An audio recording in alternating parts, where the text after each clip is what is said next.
देश में अगर गरीब की, किसान की, महिलाओं की, मजलूमों की कोई आवाज उठाने वाला है, युवाओं की, छात्राओं की, तो निश्चित रूप से राहुल गांधी हैं। बिल्कुल अंधे हो चुके हैं और इनको आस्था नजर नहीं आ रही। तो मैं उसी तरफ आपको ले जा रहा हूं कि ये आस्था के नाम पर लगातार लोगों की भावनाओं को आहत करने का काम कर रहे हैं। और आप देखिएगा पूरे देश में ये कहीं ढूंढे से ये लोग नहीं मिलेंगे। जो 2 सीटों का इनका था, ये उन्हीं 2 सीटों पर आगे रह जाएंगे और उसके बाद में ये 0 की संख्या तक जाएंगे। इन लोगों का वजूद खत्म हो जाएगा इस देश से, ये आप देखिए। पब्लिक से इनका कोई टच ही नहीं है। हम कांग्रेस के लोग, हम पब्लिक में रहने वाले लोग हैं, हमें पता है कि मथुरा में समस्याएं क्या हैं। तो निश्चित रूप से मथुरा से लेकर पूरे उत्तर प्रदेश में कांग्रेस का एक एक कार्यकर्ता जमीनी हकीकत से जुड़कर और अपने जमीनी कार्यकर्ताओं की और आम जनता की समस्याएं, उनका एक बहुत बड़ा हम लोगों ने वो प्लान तैयार किया है। लगातार इंडिया गठबंधन सांप्रदायिक ताकतों के खिलाफ और देश विरोधी ताकतों के खिलाफ बिल्कुल एकजुटता के साथ में लड़ाई लड़ने का काम पूरे देश में कर रहा है। आदरणीय अखिलेश यादव जी हमारे इंडिया गठबंधन के बहुत महत्वपूर्ण हिस्सा हैं और निश्चित रूप से गठबंधन के साथ हम लोग इस चुनाव को लड़ने जा रहे हैं।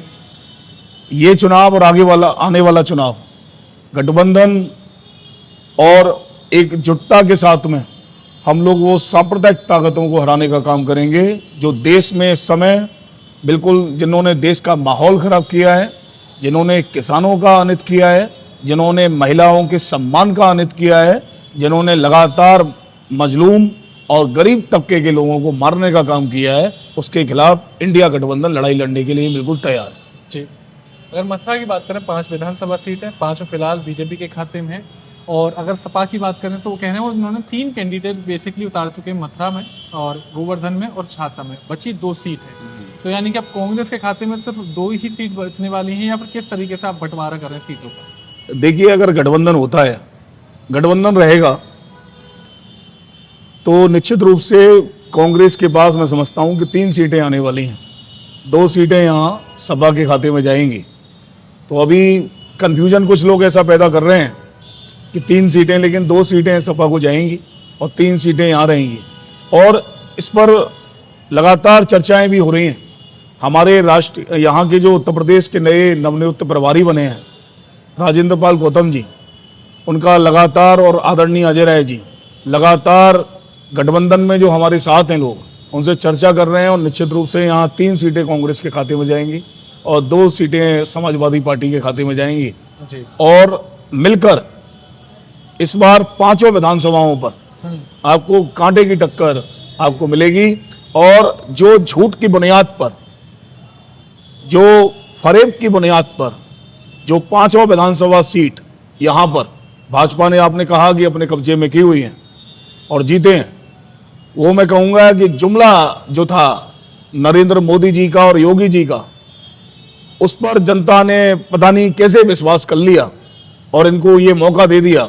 लेकिन वही जनता, वही इस ब्रज क्षेत्र की जनता, इस मथुरा की पावन धरा की जनता अपने उस निर्णय पर पछताने का काम कर रही है और लगातार आक्रोश में है। आप देखिए कि लगातार जो धार्मिक भावनाओं को आधार बनाकर ये सरकार सत्ता में आई, यहां से लेके मथुरा से लेके पूरे उत्तर प्रदेश में उन्हीं धार्मिक भावनाओं का अनित करने का काम कर रही है। राम मंदिर को आधार बनाकर पूरे देश में काबिज हुए और आज राम मंदिर में चोरी हो रही है, राम मंदिर में चंदा चोरी, मंदिर में घपला हो रहा है।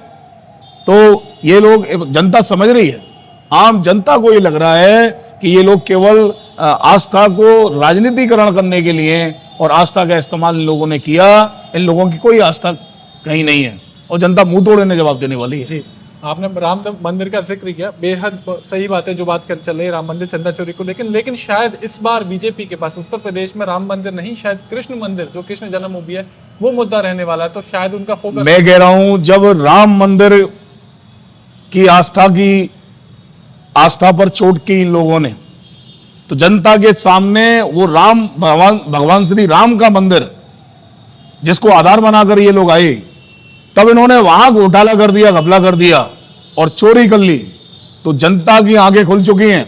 अभी आपने ठीक कहा कि निश्चित रूप से श्री कृष्ण जन्मभूमि इनका एजेंडा है, लेकिन जब राम जन्मभूमि पर ही लोगों ने ये देख लिया कि इन लोगों की आस्था नहीं थी, इन लोगों का व्यापार था उस मंदिर को बनाना, इन लोगों की राजनीतिकरण था उस मंदिर को बनाना, तो लोगों की आंखें खुल गई हैं। और मैं नहीं समझता कि इनका वो एजेंडा, मैं समझता हूं इनका एजेंडा बिल्कुल औंधे मुंह जाकर गिरा, और अब आम जनता इनको बिल्कुल मौका देने वाली उत्तर प्रदेश में और यहां नहीं है। ठीक है, देखिए बीजेपी का स्पष्ट बहुत मुद्दा है, और राम मंदिर के बाद अब कृष्ण जन्मभूमि है, बाकी बिहारी कॉरिडोर और अन्य मुद्दे हैं उनके बहुत स्पष्ट हैं। आप यूपी की जो जनता है, यूपी के जो युवा हैं, उनके लिए क्या मुद्दे, क्या वादे देने वाले हैं? देखिए, बीजेपी का एजेंडा तो ये है कि धार्मिक आस्थाओं पर चोट करना।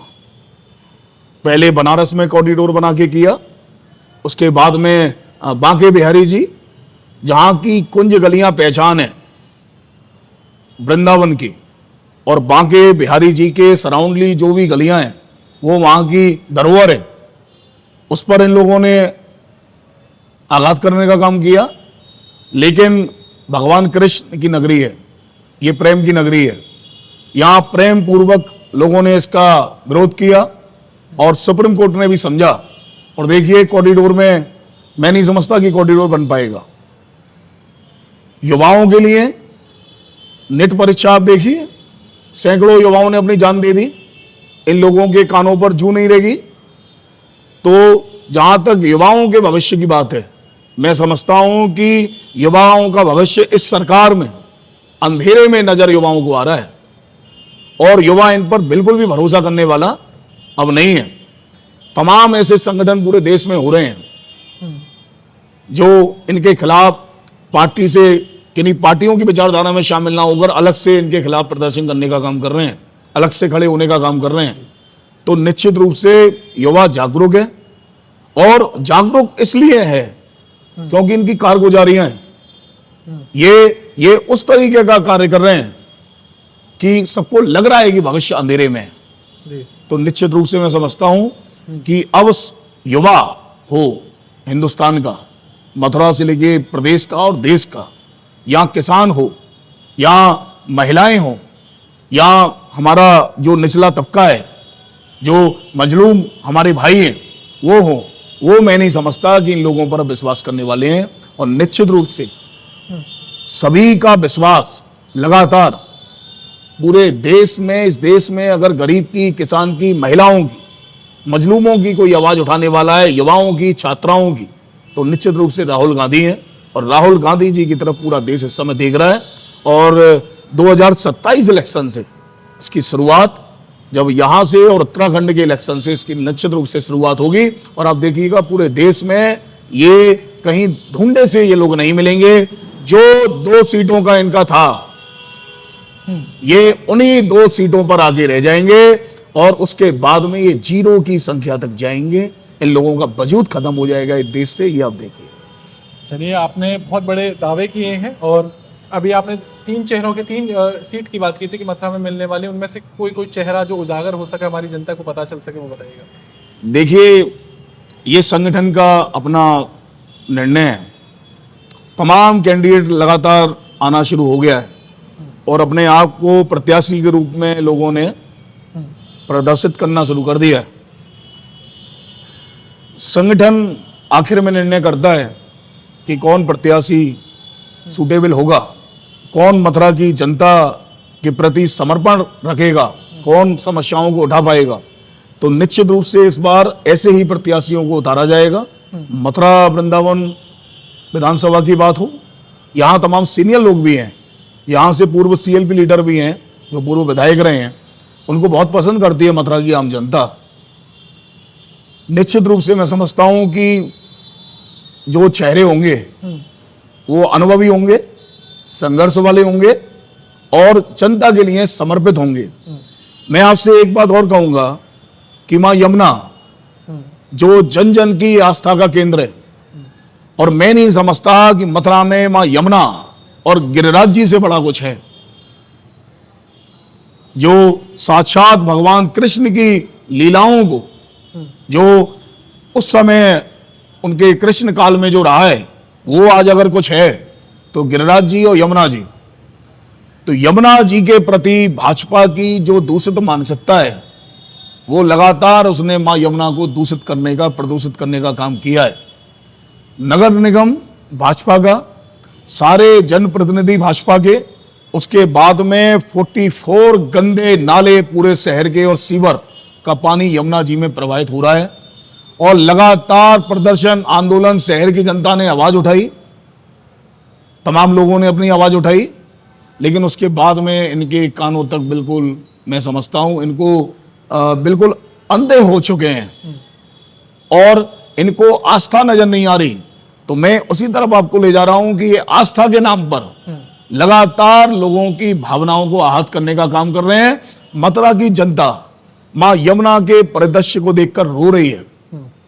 आप जाएंगे तो आपकी आंखों में आंसू आ जाएंगे। आपकी आस्था को बिल्कुल, मैं समझता हूं, धूमिल हो जाएगी। और धर्म की बात करते हैं ये लोग, तो यमुना जी का प्रदूषण भी इन लोगों के लिए, इनकी सरकार के लिए बिल्कुल, मैं समझता हूं, अभिशाप का काम करेगा। मां यमुना भक्त इनको कभी भी मथुरा में और पूरे उत्तर प्रदेश में नहीं आने देंगे। ठीक है, जब आप सड़कों पर निकलते हैं, जिले स्तर पर आप जाते हैं, लोगों से मुलाकात करते हैं, तो क्या वो आम समस्या के बारे में जिक्र करते हैं, या आपको, आप एक अध्यक्ष के अलावा एक आम अगर जनता है, यहाँ के नागरिक हैं, तो आपको कौन कौन सी परेशानियां, समस्याएं नजर आती हैं कि इस काल में बीजेपी के जो अभी कार्यकाल चल रहा है, इसमें वो संपूर्ण नहीं हो पाए? देखिए, आप सबसे पहले तो मैं आस्था की बात ही करूंगा कि मां यमुना के प्रति सभी का लगाव है। उसके बाद में सड़कों की स्थिति आप देखिए, लगातार बुद्धेश्वर से लेके और जन्मभूमि तक जो मुख्य मार्ग है और मसानी तक 3 महीने से वो काम बिल्कुल इतना स्लो चल रहा है, कछुए की चाल चल रहा है। और इतनी परेशानी मथुरा की आम जनता को हुई है उसमें। लगातार ऐसी कई सड़कें आर्य समाज से लेके दी गेट तक, तो इससे ट्रैफिक व्यवस्था, जनता को लगता था कि ये लोग ट्रैफिक व्यवस्था सुधार कर पाएंगे, लेकिन ट्रैफिक व्यवस्था मैं समझता हूं कि पूरे उत्तर प्रदेश में सबसे खराब अगर ट्रैफिक व्यवस्था होगी तो वो मथुरा की इस समय होगी। ठीक है। हर एक व्यक्ति को अपने एक स्थान से दूसरे स्थान तक जाने में जहां 5 मिनट का समय लगना चाहिए, वहां 3 घंटे का और 4 घंटे का समय लगता है। तो इन लोगों ने मथुरा की ट्रैफिक व्यवस्था ध्वस्त कर दी। कोई नया फ्लाईओवर इन लोगों ने नहीं बनाया। जब पब्लिक का प्रेशर लगातार बढ़ रहा है तो इंप्रूवमेंट होना चाहिए, लेकिन इन्होंने कोई अपेक्षा के अनुरूप काम नहीं किया। सफाई व्यवस्था बिल्कुल जीरो, लाइट की विद्युत व्यवस्था, लोगों को लग रहा था अखिलेश जी ने बढ़िया काम किया। अखिलेश जी ने यहाँ 21 घंटे बिजली देने का काम किया अपनी सरकार में। इन्होंने कहा कि हम 24 आवर्स देंगे, लेकिन इन्होंने उसको 15 घंटे कर दिया। 14 से 15 घंटे बिजली मिल रही है मथुरा को, जबकि मथुरा, मैं समझता हूं, मुझे जहां तक जानकारी है कि मथुरा को बिल्कुल वीआईपी उसमें कर रखा है उत्तर प्रदेश में। यहाँ लाखों करोड़ों श्रद्धालु आते हैं, उसके बाद भी बिजली की व्यवस्था यहाँ बिल्कुल चरमराई हुई है।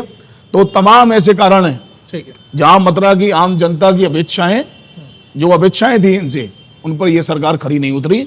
और निश्चित रूप से मथुरा की जनता इनको वोट के रूप में इस बार वोट ना देकर इनको जवाब देने वाली। ठीक है, मेरा आखिरी सवाल आपसे रहेगा, अगर मथुरा में और उत्तर प्रदेश में आपकी सरकार बनती है तो जिला स्तर पे और उत्तर प्रदेश को क्या देंगे आप?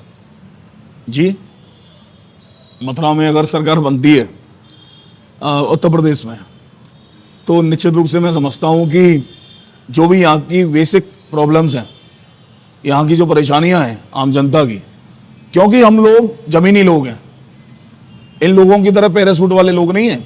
मथुरा में विधायक, दिल्ली में प्रवक्ता थे, यहाँ आगे उनको विधायक का टिकट दे दिया। हेमा मालिनी जी मुंबई की फिल्म अभिनेत्री, उनको यहाँ मथुरा में सांसद का टिकट दे दिया।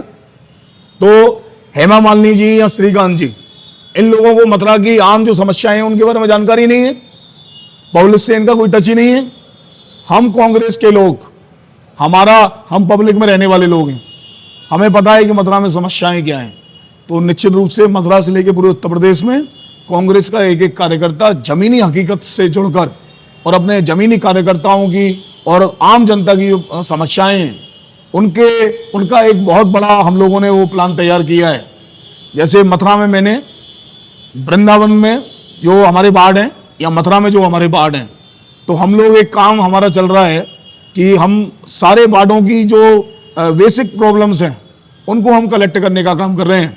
मथुरा महानगर कांग्रेस आने वाले 3 महीने में, अभी जुलाई के बाद लगातार वार्डों में भ्रमण का कार्यक्रम करेगी। सारे हमारे 70 वार्ड हैं यहाँ पे मथुरा वृंदावन महानगर में। 70 वार्डों में हम जाके वहाँ की समस्याओं को जानने का, आम जनता से रूबरू होने का और समस्याओं को उनको कलेक्ट करने का काम हम लोग करेंगे। उसी पे हमारा जो आगे जो पार्टी का विजन होगा उसमें हम उनको शामिल कर उस पर संघर्ष करें।